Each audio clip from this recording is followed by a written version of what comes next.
అందరికీ నమస్కారం. ఈరోజు మీ అందరికీ నేను వినిపించబోయే కథ కొత్త బంగారు లోకం. రచయిత జి అరుణ గారు. ఇక కథలోకి వెళితే, కన్నీళ్లు తుడుచుకుంటూ ఇంట్లోకి వచ్చింది సుధ. ఆడుకోవడానికి బయటకు వెళ్ళి అవమానానికి గురై ఏడుస్తూ తిరిగి రావడం సుధకు అలవాటైంది. ఇరుగు పొరుగు పిల్లలతో పాటు తోడబుట్టిన అక్క అన్నయ్యలు కూడా తనను గేలి చేయడమే ఆ అమ్మాయి దుఃఖానికి కారణం. ఉయ్యాల బల్ల మీద ఎక్కి కూర్చొని రెండు మోకాళ్ళ మధ్య ముఖం దాచుకుంది. సుధ నిశ్శబ్దంగా రోదిస్తోందని ఆమె శరీర కదలికలే చెబుతున్నాయి. ఏమైంది తల్లి, ఎందుకు ఏడుస్తున్నావు? పెరట్లో మొక్కలకు నీళ్లు పెట్టి చేతులు తుడుచుకుంటూ వచ్చిన రంగనాథం అనునయంగా అడిగాడు.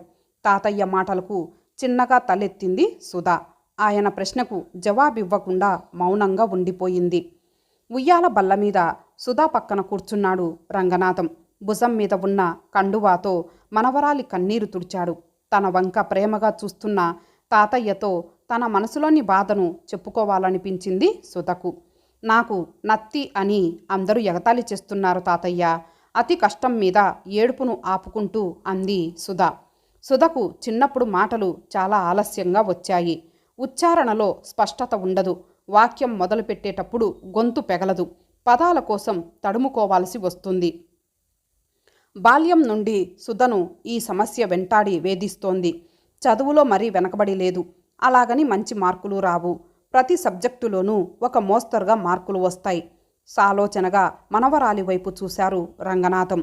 గవర్నమెంటు ఆఫీస్లో రికార్డు అసిస్టెంటుగా ఉద్యోగం చేసి ఈ మధ్యనే రిటైర్ అయ్యారాయన. భార్య చనిపోయి చాలా కాలమైంది. ప్రస్తుతం తన ఖాళీ సమయాన్ని ఎలా గడపాలో తెలియక వారం క్రితమే కొడుకు దగ్గరకు వచ్చాడు.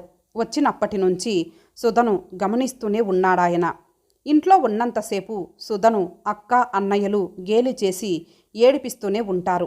తండ్రి ఎదుట బుద్ధిగా ఉన్నా ఆయన బయటకెళ్ళగానే ఏదో ఒక వంకతో సుధను మాట్లాడించి ఆ అమ్మాయి సమాధానం చెప్పలేక సతమతమవుతుంటే వారిద్దరూ నవ్వుతూ హేళన చెయ్యడం వారి నిత్యకృత్యమైంది.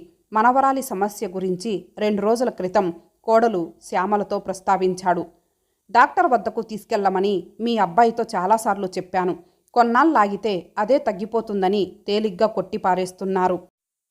సుధను వేధిస్తున్న బాధ అంత తేలిగ్గా కొట్టిపారేసే విషయం కాదని, కాస్త సీరియస్గానే తీసుకోవాలని ఆయనకు అర్థమైంది. ఇంట్లోనే సుధ పరిస్థితి ఇంత దయనీయంగా ఉంటే స్కూల్లో మరెన్ని అవమానాలకు గురవుతుందో తేలిగ్గానే ఊహించాడాయన. జాలిగా సుధ వైపు చూశారాయన. బంగారు తల్లి, ఇలా రామ్మా అంటూ ఆప్యాయంగా పిలిచారాయన. ఆ అమ్మాయి కళ్ళల్లో చిరునవ్వు తొంగి చూసింది. అప్పుడప్పుడు తల్లి తనను అలా పిలుస్తుంటే కొండ ఎక్కినంత సంబరంగా అనిపిస్తుంది. అమ్మ తరువాత ఇప్పుడు తాతయ్య తనను మళ్ళీ ఆప్యాయంగా పిలుస్తున్నాడు. నీ బాధ నాకు బాగా అర్థమైంది. ఈ సమస్య నుండి నీకు బయటపడాలని అనిపిస్తోందా అని అడిగాడు. అవును తాతయ్య, చక్కగా మాట్లాడాలని నా ఆశ. నేను మాట్లాడుతుంటే అందరూ వినాలని నా కోరిక. తడబడుతూ అక్షరాలు కూడబలుక్కొని నెమ్మదిగా చెప్పింది సుధ. వెరీ గుడ్, నీ కోరిక తప్పకుండా తీరుతుంది. నేను బయటకు వెళ్తున్నాను. బజార్ నుండి ఏమైనా తీసుకురావాలా? కోడల్ని అడిగారు. ఏమీ అవసరం లేదు మామయ్య అంది కోడలు శ్యామల. గంట తర్వాత ఇంటికి వచ్చాడు రంగనాథం. ఆయన ముఖంలో సంతోషం కొట్టొచ్చినట్లు కనపడుతోంది. రాత్రి భోజనాలైపోయాక మనవరాలి గురించి కొడుకుతో మాట్లాడాడు. అదే తగ్గిపోతుంది నాన్న. పిల్లల్లో కొందరికి నత్తి ఉండడం సహజం. వయస్సు పెరిగే కొద్దీ అదే తగ్గిపోతుంది. కొన్నాళ్ళు చూసి తగ్గకపోతే డాక్టర్ దగ్గరకు తీసుకువెళ్దాం అన్నాడు కొడుకు. 3 పిల్లలున్న మధ్యతరగతి కుటుంబంలో ఓ బిడ్డకు నత్తి సమస్య గురించి స్పీచ్ థెరపిస్టును కలిసేందుకు వెంటనే సుముఖత వ్యక్తం చేయని తండ్రి మనస్తత్వం అది. సుధను ఈ సమస్య మానసికంగా కృంగదీసి మరింత బలహీనురాల్ని చేస్తోంది. ఆ బాధ నుండి బయటపడాలన్న పట్టుదల ఉన్న మార్గం తెలియక సతమతమవుతోంది. మనం సరైన దారి చూపితేనే ముందుకు వెళుతుంది. తానేం చేయదలుచుకున్నది కొడుకు కోడలికి వివరంగా చెప్పాడు రంగనాథం. అలాగే కానియండి, మీ నమ్మకం నిజం కావాలని ఆ దేవుడిని ప్రార్థిస్తున్నాం అంది శ్యామల. హోంవర్క్ చేసుకుంటున్న సుధను డాబా మీదకు తీసుకువెళ్ళి కొద్దిసేపు మాట్లాడాడు. తాతయ్య మాటలకు సంతోషంగా తల ఊపింది సుధ. మర్నాడు తెల్లవారుజామున 4:30 గంటలకు తాతయ్య తట్టి లేపడంతో బలవంతంగా కండ్లు తెరిచింది సుధ. ఏమిటి తాతయ్య అంది బద్ధకంగా. ఇక లే తల్లి, కొంచెం సేపు పడుకుంటాను తాతయ్య. ఊహూ, టైం సరిపోదు. ఇక నుంచి రోజు ఈ టైంకి లేవడం అలవాటు చేసుకోవాలి. రాగి చెంబులో నుండి గ్లాసులోకి నీరు వంచి సుధకు అందించాడు. తెల్లవారుజామున తాతయ్యతో కలిసి నడిచి వెళుతుంటే సుధకు ప్రశాంతంగా ఆహ్లాదంగా అనిపించింది. 10 నిమిషాల పాటు నడిచిన తర్వాత వారిద్దరూ కాలనీలోని ఒక భవంతిలోకి వెళ్ళారు. 52 వ్యక్తి ముందు గదిలో కూర్చొని ఉన్నాడు. ఆయన సంస్కృతం కళాశాల ప్రిన్సిపల్గా పనిచేస్తున్నారని తాతయ్య చెప్పాడు. ఆయన పేరు పినాకపాణి. తాతయ్యతో పాటు సుధ కూడా ఆయనకు చేతులు జోడించి నమస్కరించింది. ఆయన కొద్దిసేపు సుధతో మాట్లాడారు. ఆయన ప్రశ్నలకు జవాబు చెప్పడానికి సుధ చాలా కష్టపడాల్సి వచ్చింది. స్పష్టంగా మాట్లాడలేని తన అశక్తతకు కండ్ల వెంట నీళ్లు తిరిగాయి. బాధల్ని రుచి చూపించే భగవంతుడు మధురమైన ఫలాలను కూడా మన కోసం సిద్ధంగా ఉంచుతాడు. ప్రతి సమస్యకు పరిష్కారం తప్పకుండా ఉంటుంది. ఉన్న స్థితి నుండి ఉన్నతమైన స్థాయికి ఎదగాలన్న పట్టుదల, శ్రమపడే ఓపిక, నిరంతరం సాధన ఉంటే నువ్వు త్వరలోనే ఈ బాధ నుండి బయటపడగలవు. టేబుల్ మీద ఉన్న మూక పంచశతి గ్రంథాన్ని తీసుకొని సుధకు చూపించారాయన. పుట్టుకతో మూగవాడైన ఓ వ్యక్తి కామాక్షి అమ్మవారిని సేవించి ఆరాధించాడు. మహిమాన్వితమైన 500 శ్లోకాలు అతని నోటి నుండి వెలువడ్డాయి. జగన్మాత దయతో మూగతనం నుండి విముక్తుడయ్యాడు.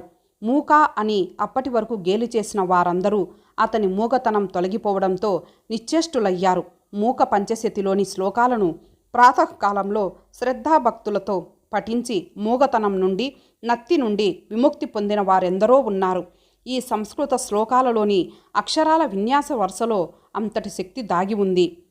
మంత్రశక్తితో కూడిన ఈ శ్లోకాలను పఠించడం వల్ల చక్కటి వాగ్దాటి కలుగుతుంది.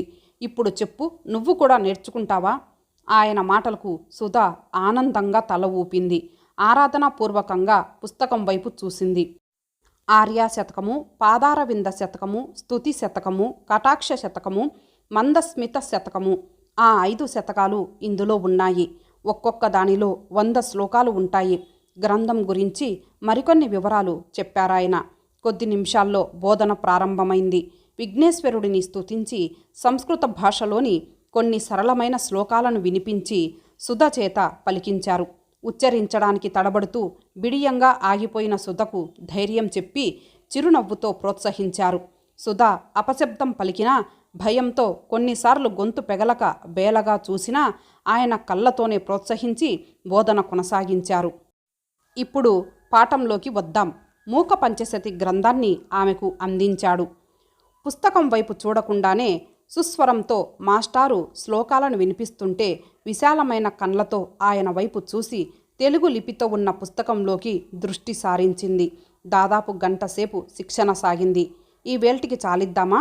మాస్టారు మాటలకు తలూపి లేచింది. వాకింగ్ ముగించుకొని గేటు బయట ఎదురు చూస్తున్న తాతయ్య వద్దకు వచ్చింది. ఇద్దరూ కలిసి ఇంటి వైపు నడిచారు.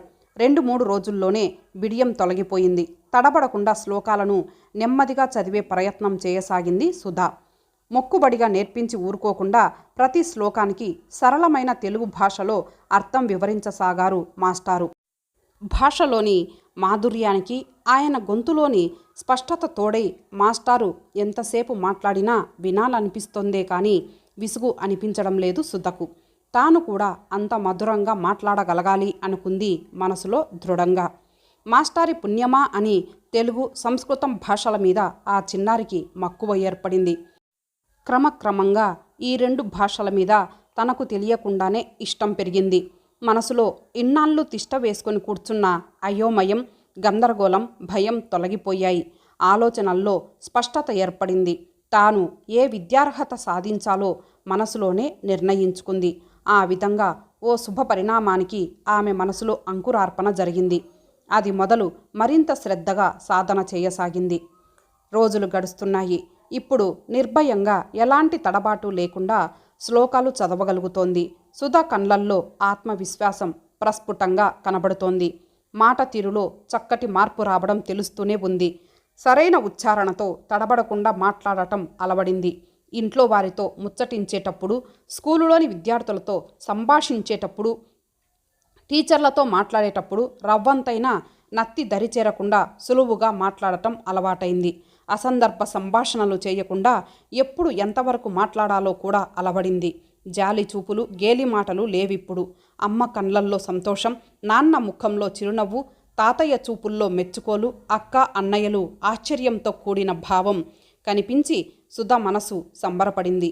సాధన చేయడం వల్ల ఎలాంటి అసాధ్యమైన సుసాధ్యమవుతుందని స్వానుభవంతో అర్థమైంది. పాఠ్య పుస్తకాల మీద శ్రద్ధ పెరిగి పట్టుదలతో చదవడం అలవర్చుకుంది.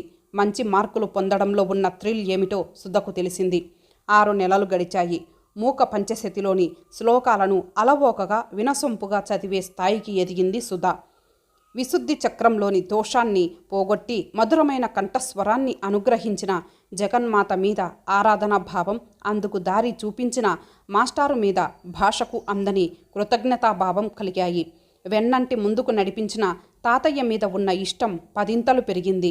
తన నుంచి పరారైన నత్తిని తలుచుకొని నిశ్శబ్దంగా నవ్వుకుంటోంది సుధ. అంతర్పాఠశాలల విద్యార్థులకు నిర్వహించిన వక్తృత్వ పోటీల్లో పట్టణం మొత్తం మీద ప్రథమ స్థానంలో నిలిచింది సుధ. మెరుస్తున్న కండ్లతో తాను గెలుచుకున్న బహుమతిని అపురూపంగా తీసుకొచ్చి మాస్టార్కి చూపించింది. సుధ ఆనందంలో తాను పాలు పంచుకున్నారు పినాకపాని మాస్టారు. ఈరోజు నీవు సాధించిన ఈ గెలుపు రేపు పెద్ద విజయాలను సాధించి పెడుతుంది.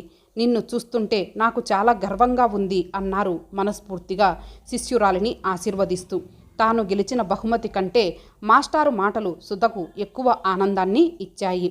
సుధకు ఇప్పుడు 22 వయసు. కఠినమైన తన సాధనతో కొత్త బంగారు లోకం సృష్టించుకుంది ఆమె. ఓ ప్రముఖ వార్తా ఛానల్లో న్యూస్ రీడర్గా ఎంపికై వార్తలు చదువుతూ వీక్షకులను అలరిస్తోంది.